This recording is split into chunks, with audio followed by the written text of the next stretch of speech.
vamos a hablar rápidamente del tema de hoy, que es discriminación.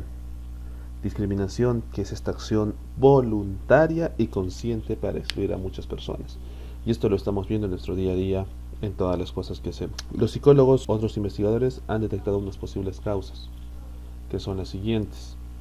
El mal ejemplo, que es de que se aprende a discriminar por imitación de los padres, profesores, algunas personas. Los prejuicios, que son de manera arbitraria, características sin antes conocerlas, ya sea por su forma de vivir, por la forma como son ellos. Los estereotipos, que es un prejuicio que se va a aplicar a un grupo de personas, entonces con ideas fijas y simplificadas, con rasgos que supuestamente caracterizan a un grupo en cuanto a comportamiento y mentalidad. Existen algunos patrones recurrentes, lo que son la violencia física o verbal, que es el rechazo y la exclusión, que suele derivar de conductas agresivas con el grupo o la persona víctima de la discriminación. La práctica sistemática, que en estos casos la discriminación se normaliza y se vuelve una práctica cotidiana de una sociedad. Tenemos la discriminación étnica.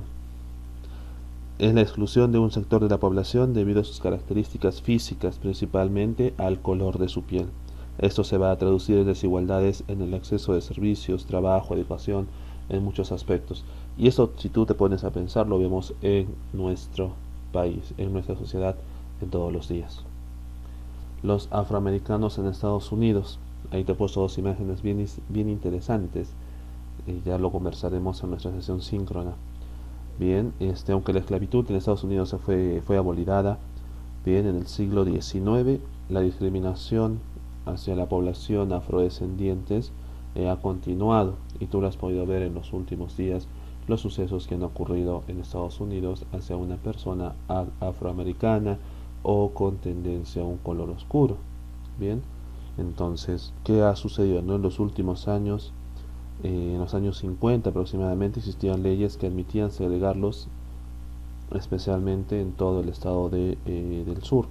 Por ejemplo, blancos y negros no podían asistir a las mismas escuelas o usar los mismos baños y ascensores en los edificios públicos, en los transportes. Los negros, por así llamarlos, solo podían usar asientos de atrás. O sea, imagínate, ¿no?, cómo era la mentalidad de ellos.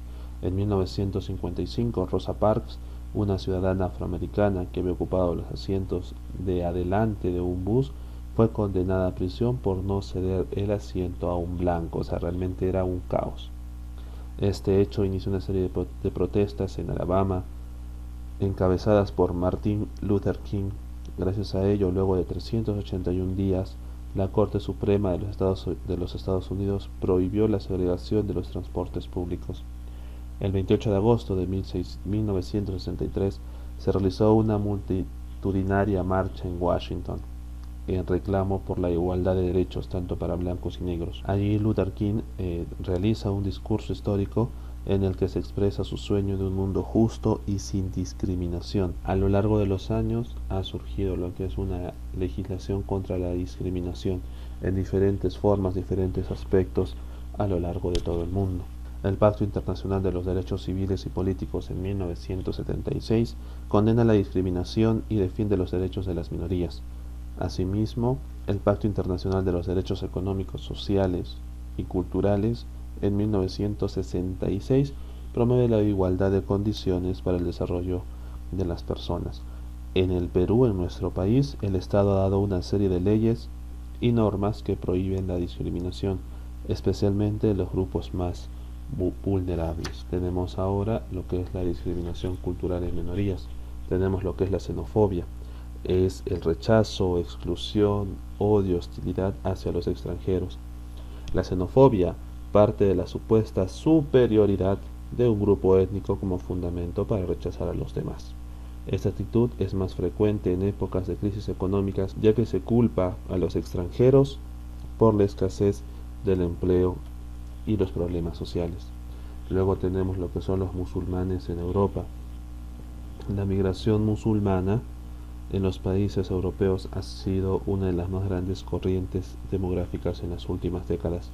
Los principales países receptores han sido Alemania, Francia, Bélgica, Países Bajos e Italia. Esta población es religiosa y culturalmente distinta a la europea, lo que va a significar un gran reto para una integración con el resto de ciudadanos. Muchos musulmanes se han integrado a la vida occidental del país donde ahora residen. No obstante, también se han formado comunidades musulmanes que promueven la preservación de su cultura y tradición. Esto ha generado choques culturales inmensos, por lo que algunos grupos nacionalistas promueven el rechazo de la migración musulmana, pero considerar que altera negativamente la cultura vigente. Tenemos lo que es la discriminación de género o la división del trabajo. Más que todo se le conoce también como división sexual de trabajo.